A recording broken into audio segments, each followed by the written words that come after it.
I believe God has led us into some of His truths. That's what I think is very, very precious to me. I think God was thinking before we remarried, trust in me, trust on my part, to just trust. Because I wasn't thinking about God when I remarried Ron. I was thinking about the kind of man I wanted.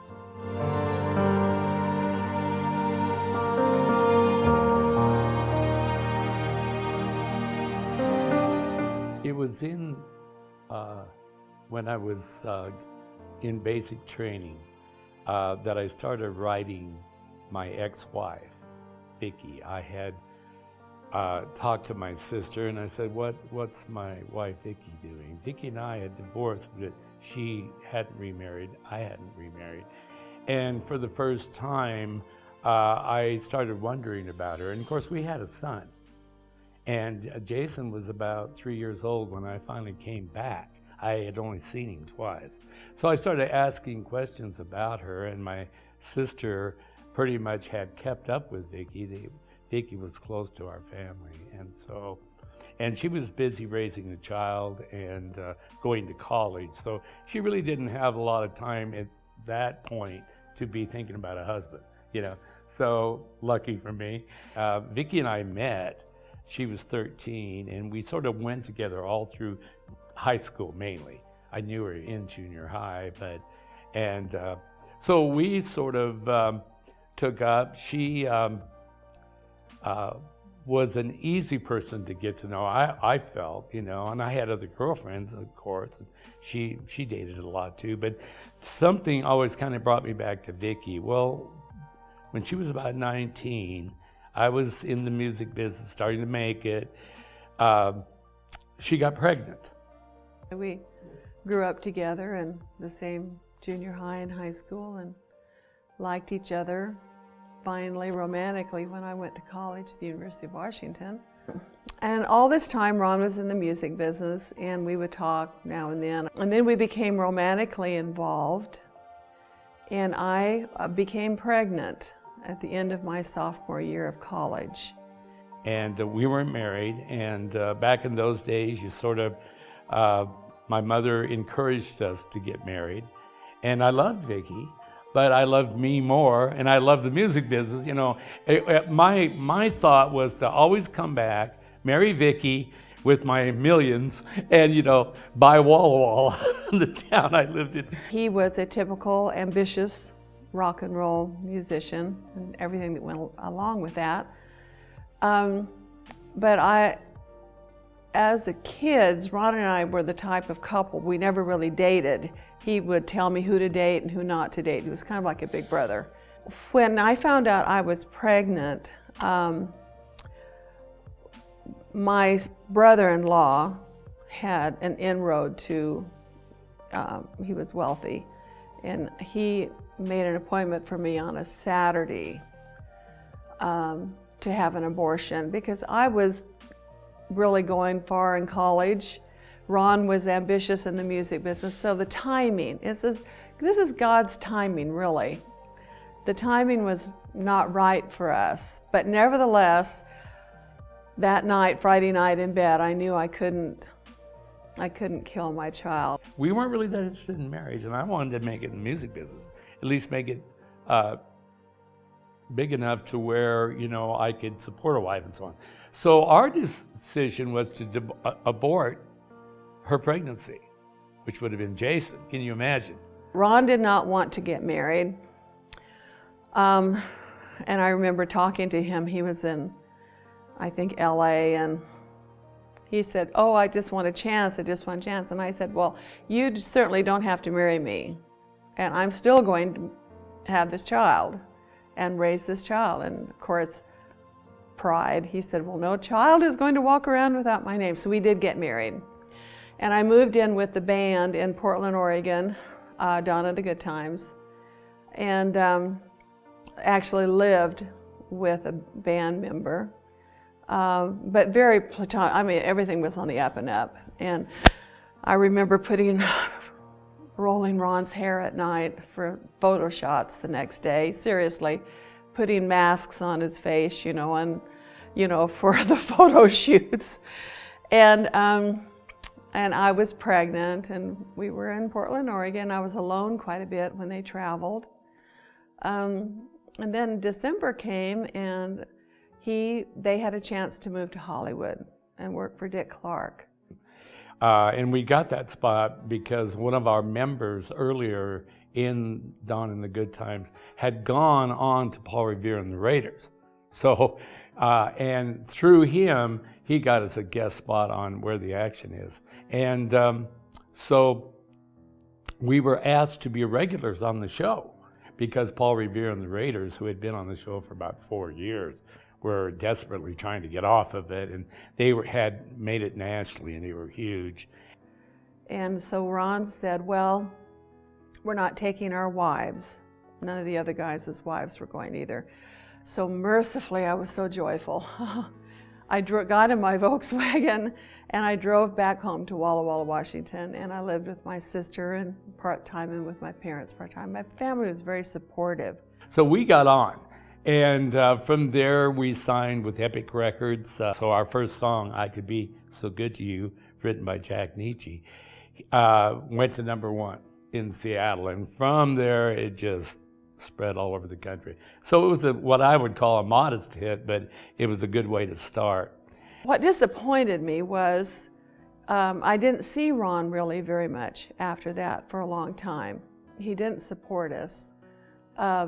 But my family would gather around the television and watch him on Dick Clark and Joey Bishop and Merrick Manson. And I remember I used to get so angry because I'd go in the bedroom and just refuse to see him. I was so angry with him, the way he was treating Jason and me. And Jason was born in February. After we were divorced, I became so upset with him over something, probably a woman, and that I called the draft in Walla Walla and told them that he was not supporting Jason and me, and he was drafted 2 weeks later. And I was supposed to report to Fort Lewis, Washington for my basic training in June of 1968. So all that pretty well ended my music career, which you got to understand that since I was about 12, I always dreamed of having a hit record, writing a hit record, being a part of the music business. And so that all ended. So that was the catalyst that brought my ideas of the future for myself to an end. When I look back on that, it was a horrible thing to do, but I just had to have my revenge. And anyway, he saw us before he went into the military, and he had already had kind of a transformation into Christianity by then, but I didn't know it. Something was lacking, and then, of course, the closer we got to this breaking up, there were things in the work that I realized the drug problem was big. I was never in drugs, but everybody else was. So that was like a tremendous temptation there, even though I was lucky and I didn't end up doing that. So so I visited him in Fort Lewis, and we got to know each other again. And Jason, when he met his father, Jason was just a little boy, he peed on him. Literally stood there and peed on Ron, which I thought was quite appropriate. And anyway, we got to know, but I was amazed because the last time I had seen Ron, he had on leather, long black hair. He was as sexy as all get out. He was he was a songwriter. Music, you know how the whole rock scene, and it's all about rock and roll, sex and drugs, that type stuff. Anyway, so we saw one another. I really wasn't interested in him because he was odd by this time. He really was a truly new creature. When I found myself in basic training, all of a sudden I had an insatiable desire to read the Bible. But while I was in the Army, reading my Bible, my mother had contacted one of the ministers in the Church of God Seventh-day. And I started asking him questions about the Bible, about and I was very interested, especially in prophecies. So he started teaching from Genesis to Revelation. I was amazed at what this man knew. And then by the middle of the next week, he had sent me every tract that the Church of God Seventh-day had. And I had read them all in a week. And then I became a conscientious objector, according to the doctrine of the Church of God, carnal warfare doctrine. So within about 11 months after I was inducted, they let me go. I was dating a Greek man at the time who always had a bodyguard with him. When I look back on the things I went through, I can't believe I came away unscathed. But I was dating him, and he was a very exciting man and would take me neat places. And then all of a sudden, Ron was discharged. Conscientious objector, E.A. Straub, went to Washington, D.C. and actually was very instrumental in getting Ron discharged from the Army. And it was there really in the Army that I found him to be real. You've got to come to a point where God is real. You've got to realize things were really stacking up against me by the time I came headlong face to face with God. I mean, I was facing death. I had lost the music business. I had a wife, and we divorced. I had a son I hardly knew. So all those things, are causing inadvertently a change in me. And so when I got out of the Army, I looked her up. I called her. He came and lived across the street from my sister's house where Jason and I were living. And he was just an odd fellow.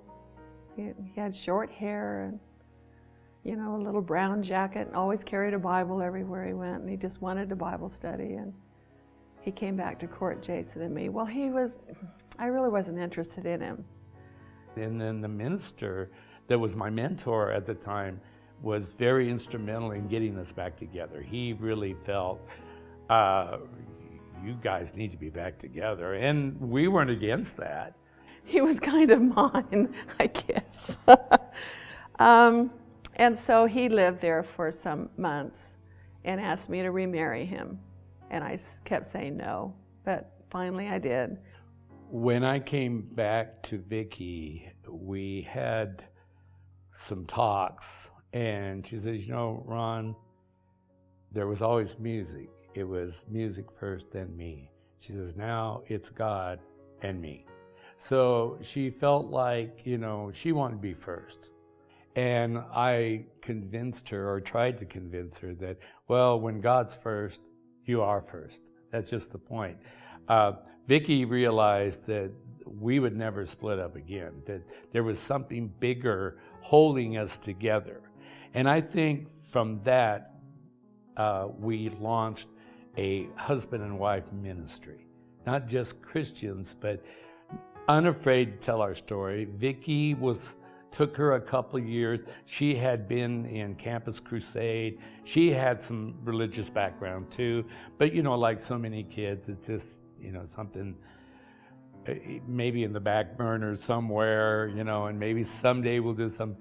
But we were caught up in something so strong that within a couple of years, she saw it. She was baptized. She was actually baptized pregnant with my daughter, Sarah, 2 years later.